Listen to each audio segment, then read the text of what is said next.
বাকশালীদের জন্য নতুন term by করেছি, মুজিব সুদা। এডিটর সাহেব এটা পাশে লিখে দেন, বুঝেছেন? মানে কি, মানে যারা মুজিব দ্বারা সুদিত, মানে বুঝেছেন তো? মুজিবরে তো বাপ ডাকে, তো সুদিত তো হইতেই হইবে, তাই না? তো মুজিব সুদাদের নতুন একটা আব্বা হয়েছে ওয়াকাশা। তারা ভাবে ওয়াকার আবার আবারে ফিরাই নিনবে। তো মুজিব সুদাদের নতুন আব্বা ওয়াকাশা বাড়ি খাইছেন, বাড়ি বাড়ি বাড়ি। ওয়াকাশা 3টা বাড়ি খাইছেন। বাতের রুগীর ব্যথার মতো আমাবস্যা পূর্ণিমায় উনার আফা হাসিনার জন্যে মন পোড়ায়, জাগায় ওঠে ব্যথা। ওনার কিছু একটা করার জন্য হাত নিষ্পিস নিষ্পিস নিষ্পিস করে। গতকাল হাত নিষ্পিস নিষ্পিস করতেছিল, তো 3টা প্ল্যান করেছিল। সে প্ল্যান করেছিল প্রধান বিচারপতিরা তত্ত্বাবধায়ক সরকারের বিধান বাতিলের যে রায় আছে ওইটা বাতিল করার অনুরোধ করবে, আর কইবে আপনি তত্ত্বাবধায়ক সরকারের প্রধান হন। এরপরে কি হয়েছে সেটাই আসতেছি, কিন্তু তার আগে একটা গুরুত্বপূর্ণ ঘটনার কথা কইয়া নি, এটা হয়তো আপনারা অনেকেই জানেন না, তাইলে মিলাইতে পারবেন সবকিছু ওয়াকারের শয়তানি গুলা। কি সেই ঘটনা ছিল? ওয়াকার সাহেব এর আগে সাবেক সিইসি হাবিবুল আহলের সাথে দেখা কইরা তার তত্ত্বাবধায়ক সরকারের প্রধান হওয়ার রিকোয়েস্ট করেছিল। তারপরে হয়েছে অ্যারেস্ট, জেনে গেছে সবাই। পাবলিকের নগদে জুতার বাড়ি দিয়া জুতার মালা পড়াইছিল হুদারে। যাই হোক, কি কইছিল ওয়াকার প্রধান বিচারপতিরে? এই তত্ত্বাবধায়ক সরকারের বিধান বাতিলের রায় ঘোষণার পর মুহূর্ত থেকে তত্ত্বাবধায়ক সরকারের বিধান চালু করার দাবি নিয়ে গুলশানে প্রধান বিচারপতির ব্যক্তিগত বাসায় যায় ধর্ণা দিছে গতকাল। তো আমাদের প্রধান বিচারপতি কে জানেন তো? আমার মনে হয় আজকের তরুণরা জানেন না ওনার পারিবারিক পরিচয়। ওনার বাবা ছিলেন অত্যন্ত সম্মানিত একজন আইনজীবী। একসময় তিনি অ্যাটর্নি জেনারেল ছিলেন, 2টা তত্ত্বাবধায়ক সরকারের উপদেষ্টা ছিলেন। এরশাদের বিরুদ্ধে গণতন্ত্রের লড়াইয়ে ওনার আব্বা ছিলেন আমাদের অন্যতম প্রধান মাথার উপরে ছাতা। তো ওনার আব্বা মানে আমাদের প্রধান বিচারপতির আব্বা ইশতিয়াক আহমেদ সাহেব, উনি কিন্তু লন্ডন স্কুল অফ ইকোনমিক্সে পড়েছেন, আবার ওকালতি করেছেন। আবার প্রধান বিচারপতির মা একজন জাদরেল অধ্যাপক ছিলেন ইসলামের ইতিহাসে ঢাকা বিশ্ববিদ্যালয়ের, প্রফেসর সুফিয়া আহমেদ। উনি বাংলাদেশের প্রথম মহিলা জাতীয় অধ্যাপক।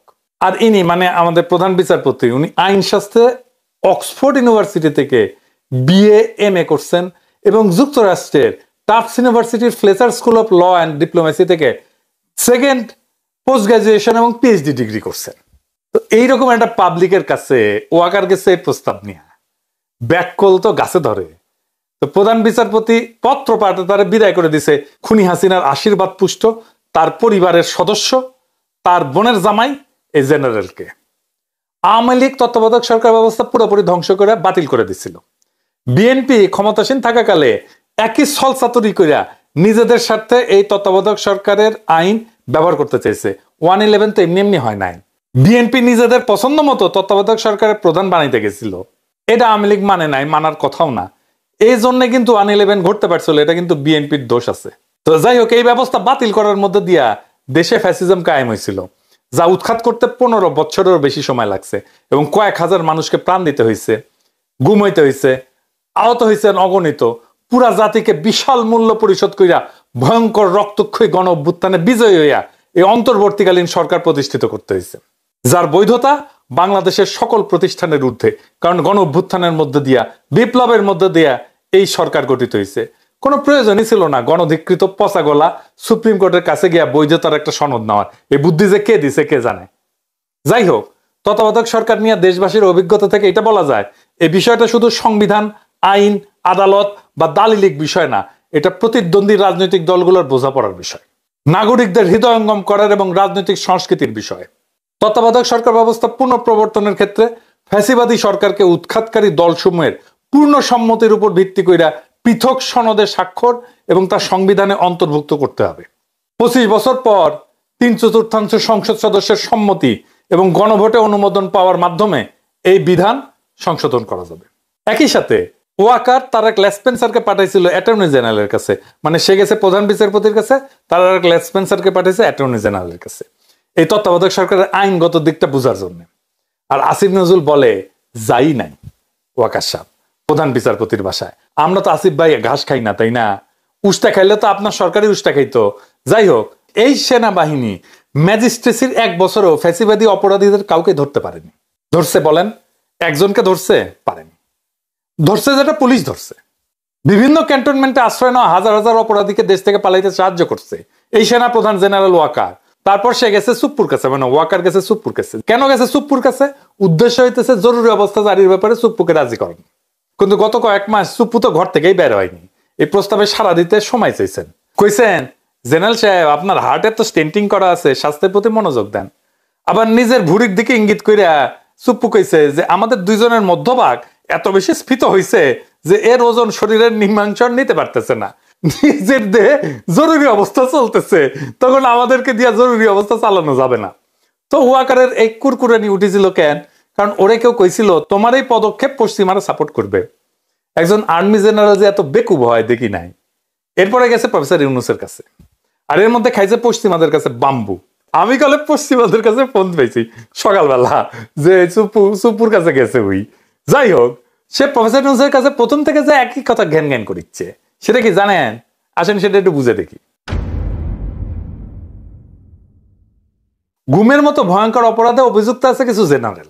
এদের বিচার ওয়াকার তাদের নিজস্ব আদালতে করতে চায়, মানে মার্শাল ল কোর্টে করতে চায়। কিন্তু সেনা আইনে গুম কোনো অপরাধ হিসেবে চিহ্নিত না। ফলে ওইখানে যদি এটার বিচার হয় তাহলে বিচার হবে না, ছাড়া পেয়ে যাবে, প্রহসনে পরিণত হবে এই বিচার। তাই গুরুতর অপরাধের বিচার আন্তর্জাতিক অপরাধ ট্রাইব্যুনালে করতে হবে, এটা ছাড়া অন্য কোথাও সম্ভব না। তো ওয়াকার যখনই প্রফেসর ইউনূসের সাথে দেখা করতে যায় এটা নিয়ে জ্ঞান জ্ঞান করে।